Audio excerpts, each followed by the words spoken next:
What is going on, everybody? I am Jamie Shaw with Absolute Basketball, and today we are bringing you how to get recruited during a pandemic. Today is our mid-major Division One episode with Andre Gray. Very excited for you guys to get to listen to this for this type of education for the parents and coaches and players alike to kind of learn how to navigate through something that's new for everybody, new for the coaches as well as the players and all that type of stuff on both sides of the aisle.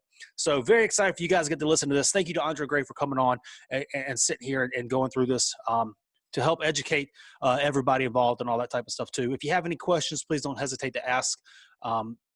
Hit me up on social media, hit me up on the comment section below and all that type of stuff as well. We do have a special. We have the New Balance Basketball Absolute Basketball Collaboration gear pop-up shop until August 31st. It's in the description below. Make sure you click on that link, look through, and go ahead and buy some stuff, super discounted stuff and all that type. Make sure that you go ahead and purchase some things here, only until August 31st, limited time and everything. And if you enjoy this content, if you enjoy what's being said here, if you want to see more mixtapes, more college coach interviews, more tutorials, more film breakdowns, more interviews with elite prospects, all that type of basketball content, if you want to see more of it, please subscribe to this channel. This is your first time here. Also, too, if you enjoy this, please feel free to share it across your platforms as well, and go ahead and hit that like button also. But without further ado, here is UNC Greensboro assistant coach Andre Gray on how to get recruited during a pandemic on the Absolute Basketball Experience with Jamie Shaw. Thank you guys very much. You're watching Absolute Basketball. What is going on, everybody? Jamie Shaw here. I'm very excited for you guys to get to listen to Andre Gray today, assistant coach, UNC Greensboro, Mr. North Carolina. Andre, how you doing? I'm pretty good, but I don't know if I'm Mr. North Carolina anymore. I think you got that title now. Come on now. I'm second in line behind you. You'll always be Mr. North Carolina.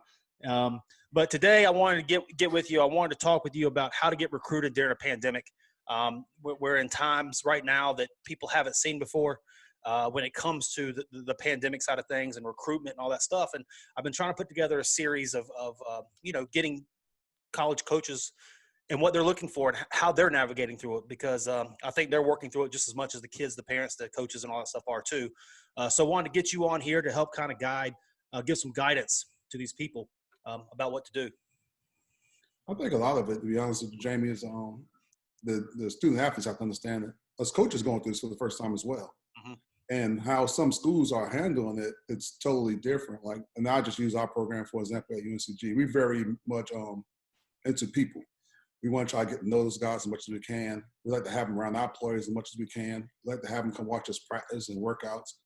That's a big part of our sale is how we do things and how we go about our approach on a day-to-day basis. So with that pandemic, that's taken that away from us. So we have to adjust how we're doing things ourselves. So the main thing I would suggest to everyone and everyone I talk to is just make sure you're doing as much research as you can. Try to get as much information as you can. Don't base a decision on a Zoom call because during the Zoom, we're going to show you our best buildings. We're going to show you the nicest stuff. A lot of times that's not what it's about.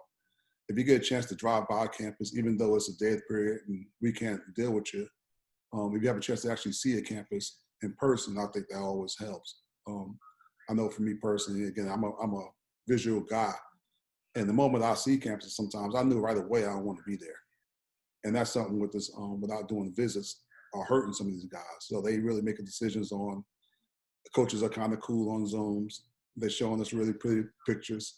And they have nothing else to base their decisions off of. And I think that's dangerous.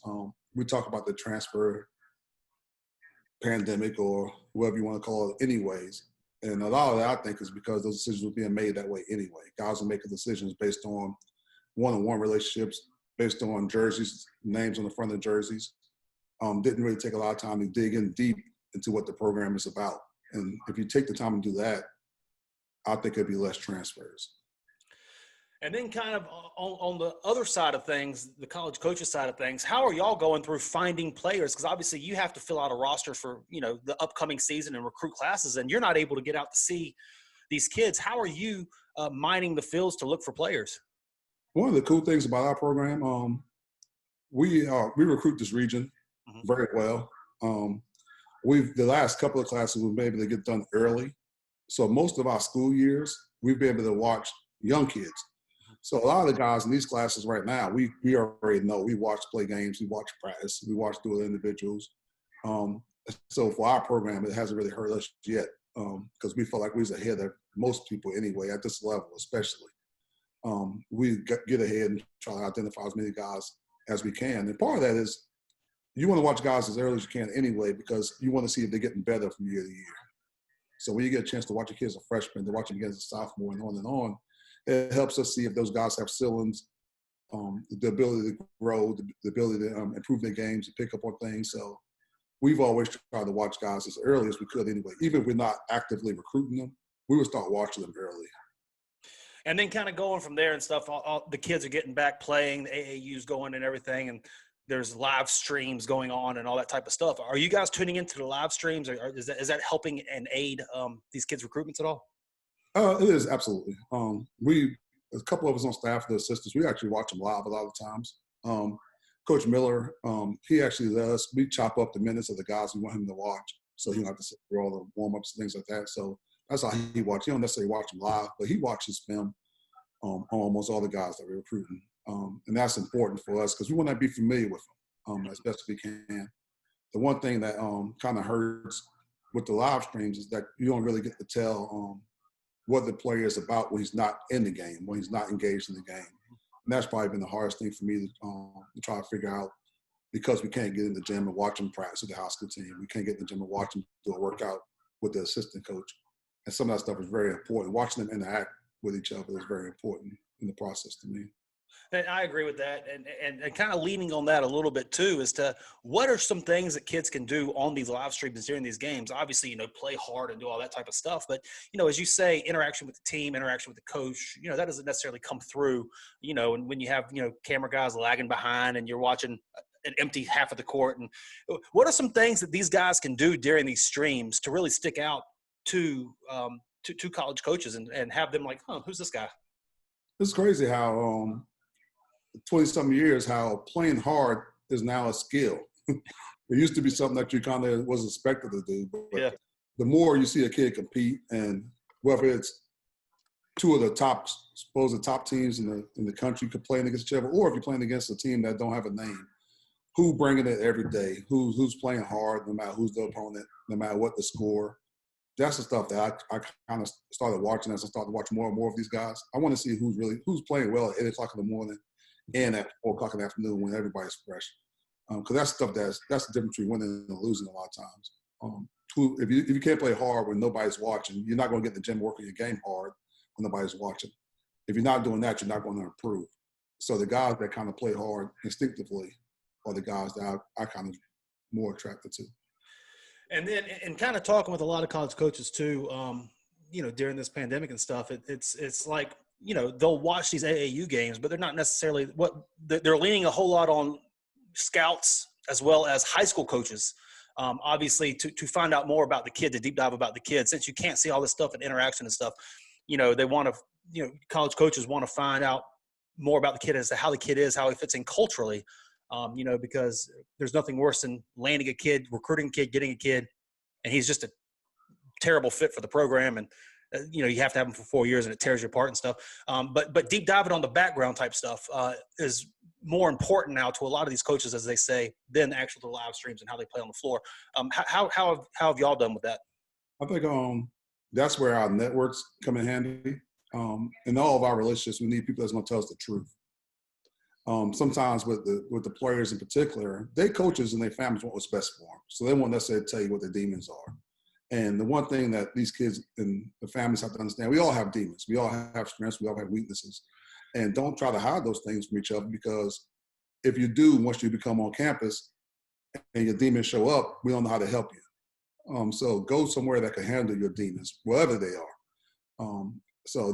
But then the other part of that is, I try to have as many conversations with people around the areas, that guys that coached against their kid. If I know somebody that from the school's system, if I know a guidance counselor, if I know a teacher in that school, if I can find and get a hold of the athletic director at that school, I want to talk to as many people around that kid before I get serious about them, because they're the ones that typically tell you the truth. Because they always want the kids to do well, but it's about the right fit for that university or that college. And you can't figure that out unless you do some research on the guys. And then during this time, how would you suggest kids going about, or parents or coaches going about, like say they have a kid under the radar, maybe not playing right now, whatever the case, social media, emails, all that type of stuff. How would you suggest these people getting these kids kind of in front of you to say, hey, we play at 3:00 over on this stream. It might be worthwhile for you to watch. Just like they do, just as much as they can email or hit us on our social media handles. I've always said to kids and families, like, as much as you can, try to use your real name on your Twitter handles. Because I know, like, for example, I was watching the tournament last weekend and the kid popped up. I was like, oh, who's this kid? And the first thing I did, I heard his name on the podcast, on the web live stream. And I looked for him on my Twitter. And that's the way I like to look for him on Twitter. I couldn't find the kid. Yeah. I couldn't find him. So I think it helps if you have a handle to use your real name as much as you can. That helps us find you. It helps us speed up our process. Mm-hmm. Now, of course, I called the coach and got the kid information, but I could have found that kid a little bit earlier if they used their real name on their social media handles. So that's one thing I think could really help. But just keep on emailing us. Just understand that most of us, we're getting 50, 60, 70 emails a day a lot of times from recruits. And we're going to prioritize it by year. Don't get frustrated if you're a rising sophomore or rising junior, you email us coaches and we're not responding, because most of us are watching the current class first. We're going to watch the 2021s before we watch 2022s. So it's not personal, and don't get frustrated with the process when guys not responding, but just understand that a lot of times we getting 50, 60 of those things a day. And then in shooting an email over to you or whatnot, what are some tips on the actual email? Like who do they email? What information? What's a good tagline, I guess, to put in the title of the email? Who to send it to? What's information to make sure you have in it? The more information they give us, the better, in my opinion. Of course, the real name, high school, if they're playing travel ball as well, put the information down, because sometimes we can connect the dots that way as well. I like if they send me a highlight tape with it. I would typically, if I like the highlight tape, then ask for full games. I won't watch a kid full game first, and not just me personally. Maybe some other coaches will. I want to see his highlights first, because then that would make me decide if I want to sit through a full game. And I say this a lot, like, just make sure the highlights match up to what they're supposed to be. If you're promoting yourself as a point guard, show yourself doing some point guard stuff.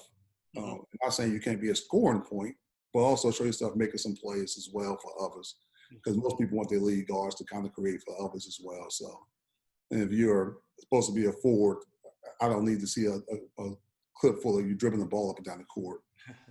So just really try to show your strengths as much as you can. Make us try to figure out what your weaknesses are. We see that a lot by kids. They show us their weaknesses too much. They're supposed to be a stretch four, and then they show themselves and they can't dribble. Like, dude, you can't even dribble. How you a stretch four? Again, try to make your video match up to what your strengths are, and then we're going to figure out what your weaknesses are. And you never know, like, 'cause some schools could use you regardless of what your weaknesses are. Now, we can work on them, but just because you're not a great shooter don't mean we won't recruit you. Just because you don't have a great handle don't mean we won't recruit you, but we would just want to know those things as fast as we can. No doubt. And then kind of wrapping things up here, is there anything that you want to leave these people with? Any words of wisdom or something we might not have touched on or anything like that? The biggest thing with that is as we going through this pandemic, and everybody know me. I've been around for a while, and I have a lot of friends on the other side, like on the grassroots level and the high school level, and they're advising kids to take offers or commit to schools just because it's there.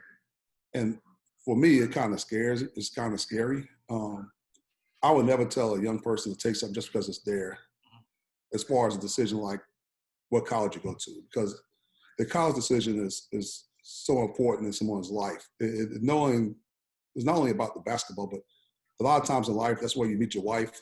A lot of times in life, that's where you're going to find your career after basketball. It's pretty much a lot of times where you're going to move back to after you graduate. So that decision is bigger than just your 3 or 4 years of playing basketball. So don't just take it because it's there. You eat a slice of pizza because it's there. You don't make a decision that's going to affect the rest of your life because it's there. And don't be so worried about what the man next to you is doing. If you find a school that you love and it's the right fit, you go. But don't just take an offer just because it's there. And then kind of finally here, you gave me 10, 15 minutes of this, and I thoroughly appreciate that. I'll give you a couple seconds here to tell the people what makes UNCG so special. It's awesome. It starts at the top. Chancellor Gillum and Wes Miller and Kim Record, they have a strong commitment to our men's basketball program. We are elite in our resources that we provide for our guys. We are elite in our preparation that we give to our guys. Coach Miller, it can't be anybody in the country that spend more time trying to figure out how to develop our players than him. Mm-hmm. There can't be a head coach in the country that spend more time with the players individually than him. And that's what makes us special. We really try to get to know these guys on the front end. And we get, I say a bad rap for being slow at recruiting and slow to offer sometimes, because we won't offer a kid unless we have a plan for him. Mm-hmm. When we sit down with a family and give them a scholarship offer, we want them to know, hey, this is where we see you playing. This is the guys back at your position. This is how we're going to help you grow and reach your potential. We try to have those conversations with those guys on the front end. And because of that, I think we've had 3 transfers in 5 years, because guys, when they walk into our program, they know exactly what they're walking themselves into. And they find out that coach is going to do everything he can to make them the very best version of themselves. And that's what makes our program great. And that's why we've had so much success. And that's where we look at the build on in the future. So awesome. Andre, I want to thank you so much for joining us here today. I know that the people listening, all the coaches and parents and kids alike, greatly appreciate, this talk and this help. No problem, James. Guys, thank y'all so much for tuning in to the Absolute Basketball Experience. For Andre Gray, I am Jamie Shaw, and we'll see you next time. Thank you.